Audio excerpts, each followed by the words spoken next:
और रीट पात्रता परीक्षा को लेकर के शिक्षा विभाग के शासन सचिव कृष्ण कुणाल ने जानकारी दी।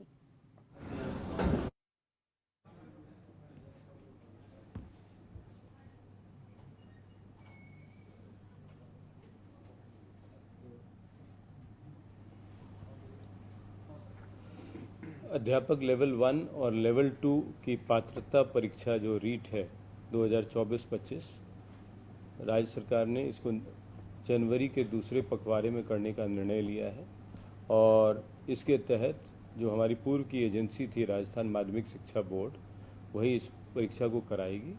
और इस परीक्षा के तहत जो इस बार जो नया हम कर रहे हैं, जो ऑप्शन हम देते थे 4 का अ ब स द ABCD, उसके अलावा एक 5वां दे रहे हैं।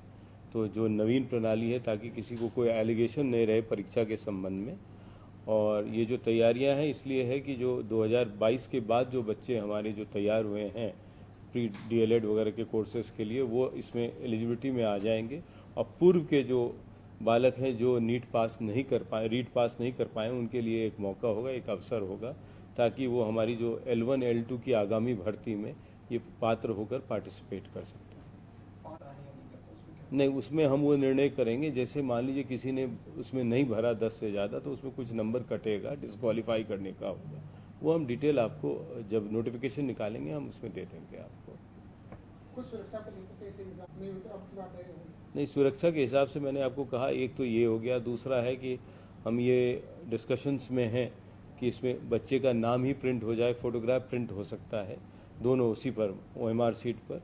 तो ये सब चीज़ हम तैयारी कर रहे हैं। साथ में जिला कलेक्टर SP के साथ जो सुरक्षा व्यवस्था हुई थी उसको पूरा माकूल तरीके से करने का इरादा है हमारा। सर, पिछला रीट का पेपर काफी ऐसे में सुरक्षा के इंतजाम हो या पेपर लीक नहीं हो, इसको लेकर सख्ती किस तरह से रहेगी? 2021 की जो अनुभव थी उसके बाद जो एग्ज़ाम कैंसिल हुआ था L2 का, उसके बाद 22 में एग्ज़ाम हुए, पूरी सुरक्षा में किया गया था और वो बहुत अच्छा माकूल एग्ज़ाम हुआ था सरकार का, उसी भांति। और अब जो आप देख रहे हो परीक्षा की जो स्थिति जो नीट वगैरह का हुआ, इन सब को देखते हुए पूरी हमारी तैयारी रहेगी।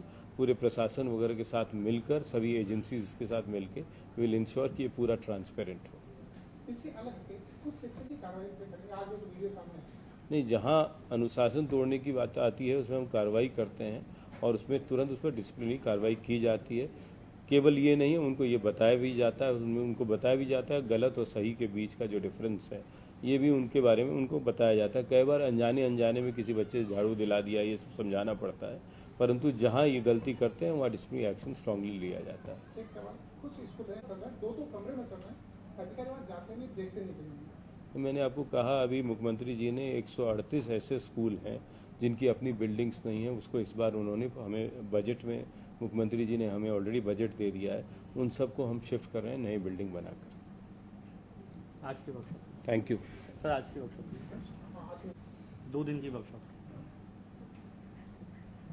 आज जो हमारा ये वर्कशॉप है, ये साला दर्पण जो हमारा पोर्टल है, अभी ये राजस्थान का बहुत रोबस्ट पोर्टल है, नेशनल लेवल का सबसे one of the oldest portal है ये। और यूडाइस की जो पोर्टल गवर्नमेंट ऑफ इंडिया है, इसे कई मायने में ये आगे भी है। तो कई बार जो गैप्स गवर्नमेंट ऑफ इंडिया की जो यूडाइस और साला दर्पण उसको पाटने की कोशिश है। और साथ ही अभी कल जैसे इन्होंने यहाँ एडमिनिस्ट्रेटिव ऑफिसर्स को बुलाया, SPD, डायरेक्टर्स, SCRT, सब ने उनसे सुझाव लिए और आज सभी प्रिंसिपल्स को बुलाया है, कुछ एडमिनिस्ट्रेटिव ऑफिसर्स को बुलाया है। तो हम ये सुझाव ले रहे हैं फील्ड लेवल में इनको साला दर्पण ऑपरेट करने में, चाहे अटेंडेंस का मॉड्यूल हो, चाहे टीचर्स के एब्सेंस का मॉड्यूल हो, चाहे पढ़ाई में गुणवत्ता का मॉडल है, बच्चों का रिजल्ट्स को मॉनिटर करने का मॉड्यूल हो, तो इन सब में और कैसे सुधार की जा सकती है उसके लिए वर्कशॉप किया गया है। तो ये आज शाम तक चलेगा। इसमें जो टेक अवेज होंगे, जो हमारे पास सुझाव आएंगे, इसको जो कुछ पॉलिसी के होंगे, कुछ हमारे एग्जीक्यूशन के होंगे, इसको हम लागू करके इस पूरी वेबसाइट को हम और स्ट्रॉन्ग करेंगे ताकि यहाँ बैठे।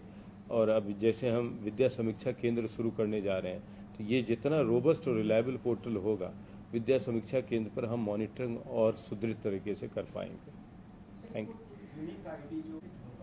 उसमें आपको जैसे हम अभी जितनी हमारी पेन नंबर है, परमानेंट एजुकेशन नंबर और आधार को जोड़कर हम अपार ID बनाए जा रहे हैं।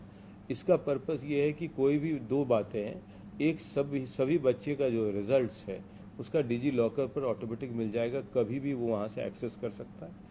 दूसरा, जो आउट ऑफ स्कूल चिल्ड्रन चले जाते हैं, जो ड्रॉप आउट्स होते हैं, वो मेजर इशू है। जैसे कोई एक में आ गया, दूसरी में आ गया, तीसरे में ड्रॉप आउट हो गया, तो ये जो लॉस्ट चाइल्ड है वो लॉस्ट चाइल्ड ऑटोमेटिक मॉनिटर हो जाएगा। कहीं भी जाएगा, कोई भी एजुकेशनल क्वालिफिकेशन के लिए जाता है तो वो हम ट्रेस कर सकते हैं ये बच्चा कहाँ है। तो इसको हम अपने सिस्टम में, चाहे रेगुलर स्कूल में हो, चाहे ओपन स्कूल से है, चाहे साक्षरता से है, हम इनको जोड़ सकते हैं, तो वो बच्चा मिसिंग चाइल्ड नहीं होगा। तो ये साक्षरता का पैगाम में जब आपको बढ़ना है अब 90% की ओर, 90, 95, 100 की ओर, तो ये छोटे छोटे जो गैप्स हैं इसको अपने को चेक करना पड़ेगा पूरे देश के लिए। इसलिए ये अपार पर हमारा फोकस है। जो प्राइवेट और सरकारी सब सारे सभी होगा। ठीक, थैंक यू।